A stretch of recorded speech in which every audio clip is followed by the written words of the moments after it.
ഞാൻ ക്രിസ്തുവിനെ നേടേണ്ടതിനും ന്യായപ്രമാണത്തിൽ നിന്നുള്ള എന്റെ സ്വന്തം നീതിയല്ല, ക്രിസ്തുവിങ്കലുള്ള വിശ്വാസം മൂലം ദൈവം വിശ്വസിക്കുന്നവർക്ക് നൽകുന്ന നീതി തന്നെ ലഭിച്ചു അവനിലിരിക്കേണ്ടതിനും, അവന്റെ മരണത്തോട് അനുരൂപപ്പെട്ടിട്ട് അവനെയും അവന്റെ പുനരുത്ഥാനത്തിന്റെ ശക്തിയെയും അവന്റെ കഷ്ടാനുഭവങ്ങളുടെ കൂട്ടായ്മയെയും അനുഭവിച്ചറിയേണ്ടതിനും, ഇങ്ങനെ വല്ലവിധേനയും മരിച്ചവരുടെ ഇടയിൽ നിന്നുള്ള പുനരുത്ഥാനം പ്രാപിക്കണമെന്ന് വെച്ചും ഞാൻ അവന്റെ നിമിത്തമെല്ലാം ഉപേക്ഷിച്ചവരെ എന്നെണ്ണുന്നു. ക്രിസ്തുവിൽ ഇരിക്കണം, ക്രിസ്തുവിൻ്റെ മരണത്തോട് അനുരൂപപ്പെടണം.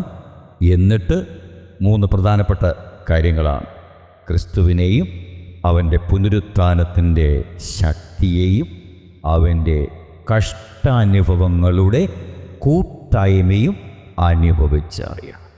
സ്തോത്രം, ഹല്ലേലൂയ. നമ്മൾ കർത്താവിനെ ഒരു യാത്രയിലാണ് അനുഭവിച്ചറിയുന്നത്. ക്രിസ്തുവിനെ നേടേണ്ടതിനായിട്ടാണ് ഈ യാത്ര. അദൃശ്യമായ ജീവിത വ്യവസ്ഥ ദൈവം നമുക്ക് നൽകിയിരിക്കുന്നത്, വിശ്വാസത്താൽ ജീവിക്കേണ്ട ജീവിതക്രമം ദൈവം നമുക്ക് നൽകിയിരിക്കുന്നത് ക്രിസ്തുവിനെ നേടാൻ വേണ്ടി മാത്രമാണ്. ഈ ലക്ഷ്യം ക്രിസ്തുവിനെ നേടുക. അപ്പോൾ ക്രിസ്തുവിനെ നേടേണ്ടതിനും എന്നിട്ട് അവനെയും അവൻ്റെ പുനരുത്ഥാനത്തിൻ്റെ ശക്തിയെ, ഇപ്പോൾ കർത്താവിനെ അനുഭവിച്ചറിയണം. ഈ മരുയാത്രയിൽ ദൈവം നമുക്ക് തികപ്പാൻ നൽകിയിരിക്കുന്ന പ്രവൃത്തികൾ നമ്മൾ ചെയ്യുമ്പോഴാണ് നമ്മുടെ വാഴ്ത്തപ്പെട്ട കർത്താവിനെ നമുക്ക് അനുഭവിച്ചറിയുവാനിടയാകുന്നത്. അപ്പം ദൈവം നമുക്ക് തികപ്പാൻ നൽകിയിരിക്കുന്ന പ്രവൃത്തികളെ നാം ചെയ്യുമ്പോൾ നമ്മുടെ കർത്താവായ യേശുവിനെ നമുക്ക് അനുഭവിച്ചറിയുവാൻ കഴിയും.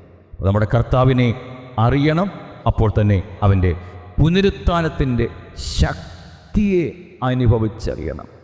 പുനരുത്ഥാനം, പുനരുത്ഥാനം, വീണ്ടും ഉദ്ധരിക്കപ്പെടുന്ന അവസ്ഥ, തീർന്നു പോയതിനെ പുനർക്രമീകരണം വരുത്തി പണി കഴിപ്പിക്കപ്പെടുന്ന അവസ്ഥ, നിർജീവമായി പോയതിനെ ജീവൻ പകരുന്ന അവസ്ഥ, ചേതന അറ്റുപോയതിന് ചൈതന്യം പകരുന്ന അവസ്ഥ, മരിച്ചു പോയതിനെ ജീവൻ മടക്കി വരുത്തുന്ന അവസ്ഥ.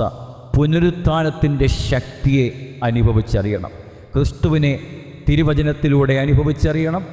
അവൻ്റെ പുനരുത്ഥാനത്തിൻ്റെ ശക്തിയെ ഈ ശരീരത്തിൽ അനുഭവിച്ചറിയണം.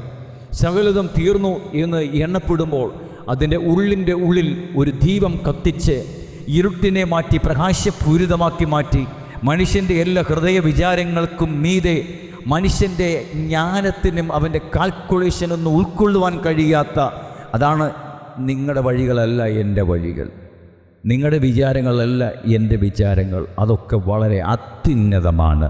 മനുഷ്യൻ്റെ ജ്ഞാനത്തിന് ഗ്രഹിപ്പാൻ കഴിയുന്നതിന് മീതെയാണ് ദൈവത്തിൻ്റെ ഹിതം ദൈവം മറച്ചു വച്ചിരിക്കുന്നത്.